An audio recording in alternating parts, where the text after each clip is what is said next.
2023년 기준 대한민국의 전체 인구수는 5,171만 명으로 전 세계 약 20위권이며 국토 면적은 10만 210제곱킬로미터로 약 100위권에 포진하고 있습니다. 인구수로 보나 국토 면적으로 보나 자랑스럽게 명함을 내밀기는 어려운 것이 사실이죠. 그럼에도 대한민국은 전 세계에서 10손가락 안에 드는 선진국인데, 이는 중동처럼 지하자원이 풍부해서도 아니고 오로지 끈기와 성실함으로 이뤄낸 결과인데요. 특히 석유의 경우 삼면이 바다이면서도 한국은 석유 거지라고 불러도 무방할 정도로 그 귀한 자원을 찾기가 쉽지 않습니다. 2021년까지 동해원 가스전에서 아주 소량의 석유를 시추하면서 세계에서 95번째 산유국이 되기도 했었고, 한국 남쪽 바다 대륙봉에 위치한 제7광구에는 세계에서 가장 많은 천연가스가 매장됐을지도 모른다는 보고서가 있기도 했으나 이조차도 조만간 일본에 넘어갈 위기에 놓였습니다. 그런데 올 2023년 무역 통계를 보면 눈으로 보고도 믿을 수 없는 사실이 발견됩니다. 석유 거지라는 한국이 1월부터 10월까지 석유로만 약 100조 원에 가까운 돈을 벌었으니까요. 어떻게 이런 마법이 가능했던 것일까요? 안녕하세요, 디스멘털입니다. 지난 7월 대한석유협회는 올 상반기 국내 정유 탑4의 석유 제품 수출량이 전년 동기 대비 3.2% 증가한 2억 2,850만 배럴로 집계됐다고 밝혔습니다. 이를 금액으로 환산하면 218억 1,100만 달러, 약 25조 원인데, 국제 유가 약세에 따른 수출 단가가 하락해 전년 대비 감소하기는 했습니다. 그나마 유일하게 석유를 시추하던 동해 가스전이 2021년 멈췄는데도 이런 실적이 가능하다는 것은 무언가 마법이 일어나고 있다는 의미인데요. 좀 더 자세히 살펴볼까요? 2023년 1월부터 10월 기준 한국은 총 5,193억 달러, 약 550조 원의 수출을 기록했습니다. 1월 1일부터 매일 약 2조 원에 가까운 물품을 수출한 것이죠. 우크라이나 전쟁이 아직 끝나지 않아 아직까지 국제유가가 안정되지 않은 상황이지만 석유 제품의 수출은 단연 눈에 띕니다. 같은 기간 한국은 총 812억 달러, 약 100조 원에 가까운 금액을 수출함으로써 한국의 5대 수출품으로 자리 잡았습니다. 품목별로는 경유가 전체 물량의 41%를 차지했고, 휘발유 20%, 항공유 19%, 나프타 8% 순으로 나타났습니다. 이 중 항공유는 최근 글로벌 여객 수요 증가로 수출이 20.6% 늘었고, 나프타는 중국과 일본으로 수출이 확대되며 41% 늘어나 가장 크게 증가했죠. 그런데 예상하시겠지만 한국의 수입품 중 부동의 1위는 원유가 차지하고 있습니다. 동기간 한국은 총 704억 달러, 약 80조 원의 원유를 수입해 100조 원을 팔았으니 원유 수입액보다 더 많은 돈을 석유로 벌어들이고 있는 겁니다. 신기한 일이 아닐 수 없는데요. 석유 한 방울 없다는 한국에서 어떻게 이런 일이 가능했을까요? 보통 중동의 오일 부족 국가들은 땅속에 매장된 석유를 팔아 돈을 벌어들이는데, 여기에서 페트롤리움은 라틴어로 돌을 뜻하는 페트라와 기름을 뜻하는 올리움에서 유래했습니다. 이 석유를 통해 만들 수 있는 제품은 크게 세 가지로 볼 수 있는데, 하나는 원유 자체, 또 하나는 석유 제품, 또 하나는 석유화학 제품입니다.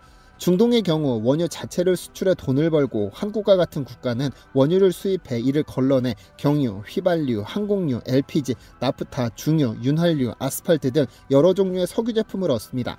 한국은 그러니까 이 원유를 수입해 정제한 후 이를 팔아 10개월 동안 431억 달러, 약 47조 원을 번 겁니다. 석유화학 제품은 석유 제품에서 한 단계 더 나아가 석유 제품을 화학적으로 가공해 원료로 만들어 완전히 새로운 제품을 생산하게 됩니다. 예를 들어 에틸렌, 프로필렌 등 기초 유분과 이를 이용해 합성수지, 합성섬유, 합성고무 등을 생산하는 것이죠. 석유화학 제품의 메인은 단연 나프타입니다. 원유를 정제하면 나오는 나프타는 플라스틱, 비닐 등 석유화학 제품의 원료가 되는데, 나프타의 부가가치가 상상을 초월합니다. 원유 1톤에서 추출할 수 있는 나프타가 약 180kg으로 이를 돈으로 환산하면 13만원입니다. 이를 원료로 사용해 에틸렌, 프로필렌, 메탄 등으로 발전시키면 그 가치는 22만원으로 뛰고, 다시 이를 이용해 스포츠용품, 사무용품, 주방용품, 생활용품 등 최종재로 만들면 가치가 1000만원으로 뜁니다. 그러니까 13만원짜리 나프타를 잘 활용하면 1000만원짜리 최종재를 얻는 마법이 일어나는 겁니다. 투자 대비 80배의 수익률이라면 뛰어들지 않을 이유가 없죠. 이 석유화학 제품 덕분에 한국은 2023년 1월부터 10월까지 381억 달러를 벌어들였고, 석유 제품에 431억 달러까지 더하면 1년 원유 수입량보다 더 많은 돈을 번 겁니다. 그렇다면 한국의 정제 기술이 그렇게 뛰어날까요? 전 세계 가장 거대한 에너지 기업인 브리티시 페트롤리움은 매년 BP 보고서를 발행해 에너지 관련 통계를 제공합니다. 통계 중에는 원유를 이용해 석유 제품으로 전환시킬 수 있는 설비 용량을 의미하는 정제 설비 능력을 측정하는데, 이는 원유 수급만큼이나 중요합니다. 왜냐하면 일상생활에서 사용되는 에너지는 원유가 아닌 휘발유, 경유, 등유와 같은 정제된 석유 제품이니까요. 2023년 보고서에 따르면 한국의 정제 설비 능력은 하루 336만 3천 배럴로 이는 전 세계의 약 3.3%에 해당하는 수치입니다. 미국, 러시아, 중국, 인도에 이은 세계 5위 수준으로 사우디아라비아나 아랍에미레이트, 카타르 등 원유 수출국, 그리고 우리나라보다 경제 규모가 훨씬 크다는 일본보다도 앞섭니다. 이 분야는 원래 일본이 월등히 앞서 있었는데 2018년을 기점으로 추월해 현재에 이르렀습니다. 일본의 경우 정제 능력이 한국의 약 90% 수준이며 매년 감소하고 있습니다.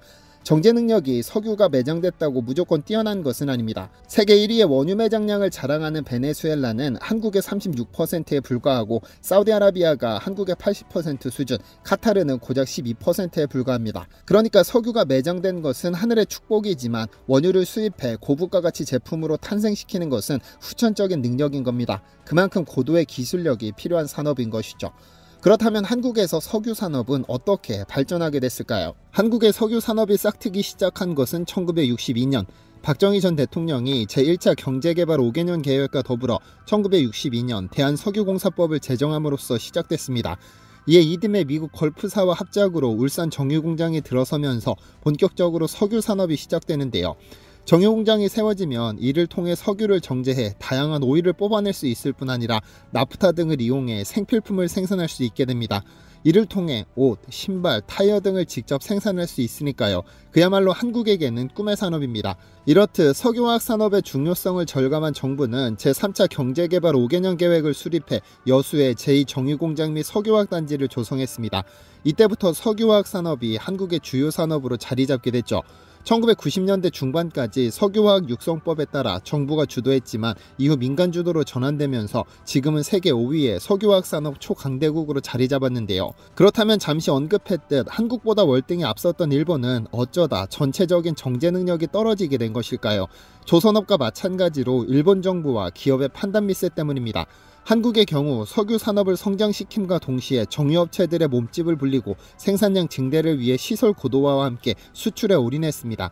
반면 일본 기업들은 수출보다는 내수에 좀 더 힘을 쏟았는데 문제는 내수 시장만 바라보고 태어난 소규모 업체들이 너무 많아 생존 경쟁이 불가피했다는 점입니다. 하지만 내수 시장에서 소비가 줄면 위기가 도래하기 마련인데 이때 정부가 정유업체들을 살린다는 명분으로 석유 산업 합리화를 내세워 기업 간 인수합병을 유도했는데요. 즉 몸집을 키우고 생산 효율화를 꾀한 것인데 이로써 한때는 17개에 달하던 일본의 정유업체는 5개 회사로 재편됐습니다. 그러면서 정부는 정제 설비의 13% 이상을 고도화하라고 요구했는데 고도화 설비란 원유를 정제한 후 추출되는 저렴한 잔사유를 이용해 휘발유, 경유 등의 고부가 가치 오일을 생산하는 설비를 의미합니다. 그런데 여기에서 기업의 판단 미스가 작용합니다. 정제 설비의 13% 이상을 고도화시키려면 두 가지 선택지가 있는데 하나는 새로운 고도화 시설을 늘려 고도화 시설 비중을 높이거나 또 하나는 기존의 노후화된 시설을 허물어 고도화 시설 절대 비중을 높이는 겁니다. 일본 정유업체들이 선택한 것은 후자. 그러나 악수였습니다. 노후화된 시설의 경우 정제 능력이 높지 않을 뿐 제로가 아니기 때문에 일본 전체의 정제 능력이 하락해버렸습니다. 그게 현재까지 이어지는 것이고 결국 이 분야도 한국에 내주고 말았습니다. 한국은 정반대의 전략을 선택했습니다. 한국 정유업체들은 이미 1997년부터 내수시장 수요를 전부 감당할 수 있을 정도로 능력을 키운 후 최소 1조 원부터 10조 원을 투자해 고도화 설비 전쟁을 벌임과 동시에 수출에 힘쓰기 시작했습니다. 2022년 기준 HD 현대오일뱅크는 40.6%, GS칼텍스 34.4%, S오일 33.8%, SK에너지 24.9%가 고도화 시설입니다. 일본 정유사들이 20% 초반, 러시아와 사우디의 10%와 비교했을 때 대단한 비중이 아닐 수 없죠.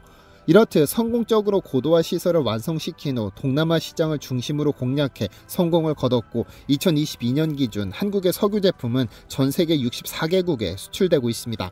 기름 한 방울 없는 석유거지라는 말은 이제 가당치 않습니다. 아무리 땅을 파도 석유가 안 나와 정유업체들은 기술만 팠고 유전보다도 더 확실한 기술력을 확보해 새로운 먹거리 산업을 만들어냈으니까요. 한국인 특유의 성실함과 인내로 키워낸 새로운 석유 산업이 꾸준히 등장하기를 기대합니다. 시청해주셔서 감사합니다. 디시멘터리에서는 여러분의 제보를 기다립니다. 제 채널에서 다뤘으면 좋겠는 뉴스 또는 널리 알려졌으면 하는 영상은 디시멘터리 네이버.com으로 보내주시면 소중히 제작하겠습니다. 시청해주셔서 감사합니다.